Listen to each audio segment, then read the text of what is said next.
ama sain Pathian thupuan suana hun thamin petu lalpa chunga le one vision chunga lawm thona se hallelujah masain Pathian thuinongai thlangu Joanna bu som pali sang som ni pasari Thlamuanna kan hmut chia chaw keima Thlamuanna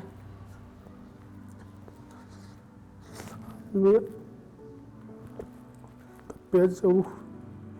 coverin hallelujah coverin a pe kangin pe lo chaw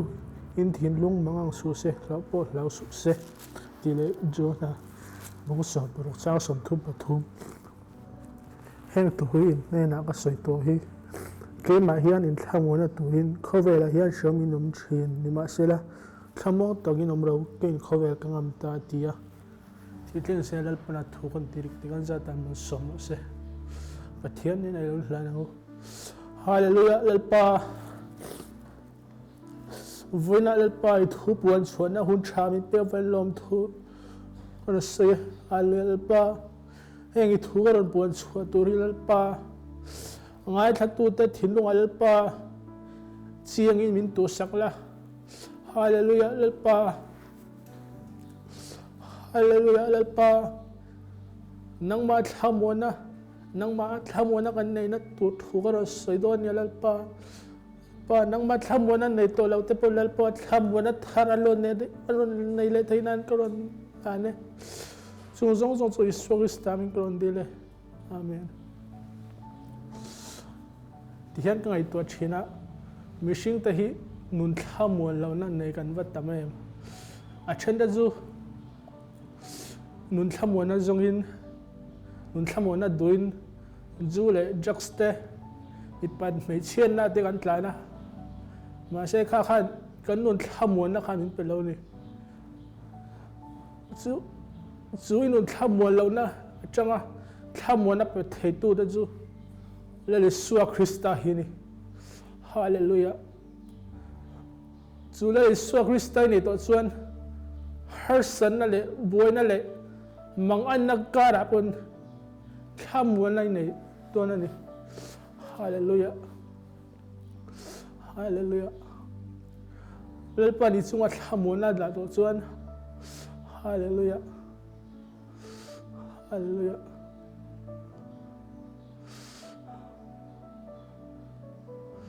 lali Isua nei tu ni Thlamuanna nei lo ni chuan lali Isua thua hian Thlamuanna mani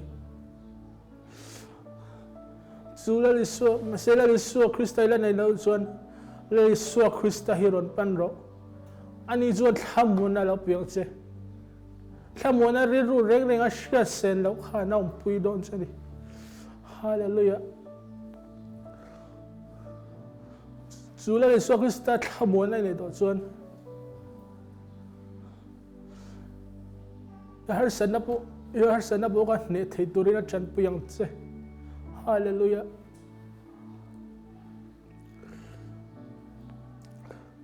le Isua Christa hi min an le Isua Christa Thlamuanna nei to chuan hallelujah khovelin min pe kang khovelin min belau he Thlamuanna chu le Isua Christa Thlamuanna chu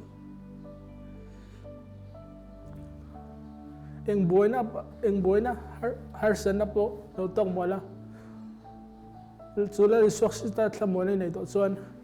ne thei turina chan puyang che atu a hian lo in ti chak thinang che